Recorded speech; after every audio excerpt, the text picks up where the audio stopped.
69, verses 1 and 3, save me, O God, for the waters have come up to my neck. I sink in the deep mire where there is no standing. I come into deep waters where the flood overflows me. I am weary with my crying. My throat is dry. My eyes fail while I wait for my God. Lamentation chapter 1 and verse number 12, the Bible says, is it nothing to you, all who have passed by, behold and see if there's any sorrow like my sorrow, which has been brought down on me, which the Lord has afflicted in the day of my his fiery anger. But secondly on this morning, because we got to move on. Secondly, look at verse number 18. Look at verse 18 that I take. Look at this. The Bible says, because we were exceedingly tempest-tossed, the next day we lightened the ship. Let's move back up to verse 15. Verse 15. The Bible says, so when the ship was caught and could not head into the wind, we let her drive. Y'all see that? The second thing we need to talk about is that storms can cause a change in direction. See, the Bible says that they were going in one direction. And because of the power of the Euroclydon, they couldn't keep going in that direction, so they turned loose and the storm took control of the ship. That's why when it says at the end of verse 15 that we let her drive, it means they let go of the wheel and the storm took control of the ship, and the ship started being pushed by the storm. There are some folks in life who, instead of being in control in the storm, allows the storm to take control of them. We face some difficulties.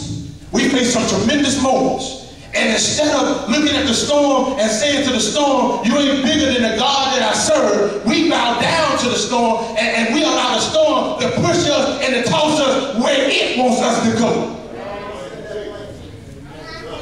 That's why some of us, when we have some storm, we ain't in here. We sit at the house because the storm has pushed us in a direction that we're not trying to go.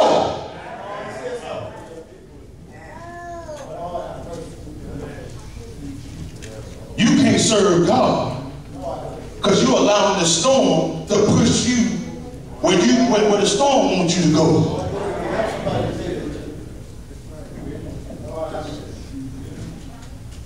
But in the same God that got you out of the last storm,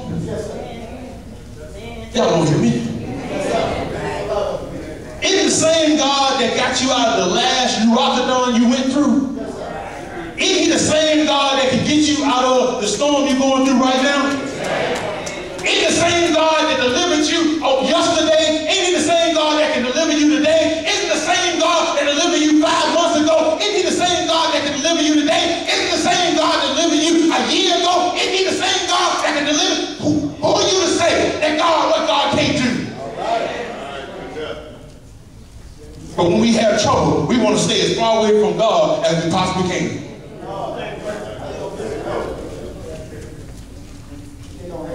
We talked about this before. You got a stab wound. And instead of going to the emergency room, you go into CVS.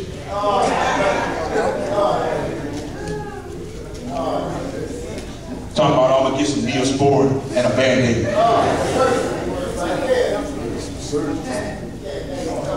We go find Lily Mae.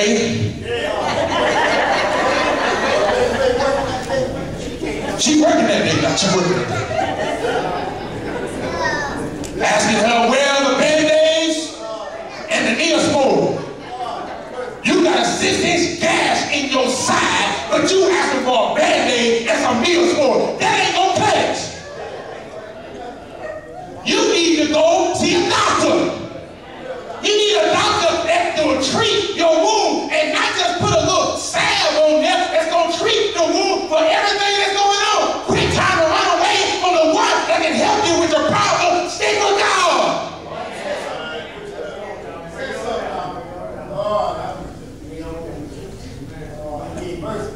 you allow your pride to push you ever further away from God.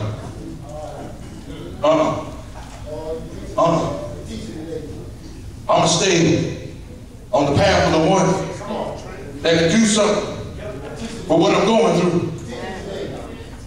I don't care how big the storm is. And some of us are facing some major storms in our life. Don't you give up on God. Because guess what? God has given up on your case. Ooh-wee. You see it as being hopeless. God says, I still see some hope. It might be a glimmer of hope, but it's still hope.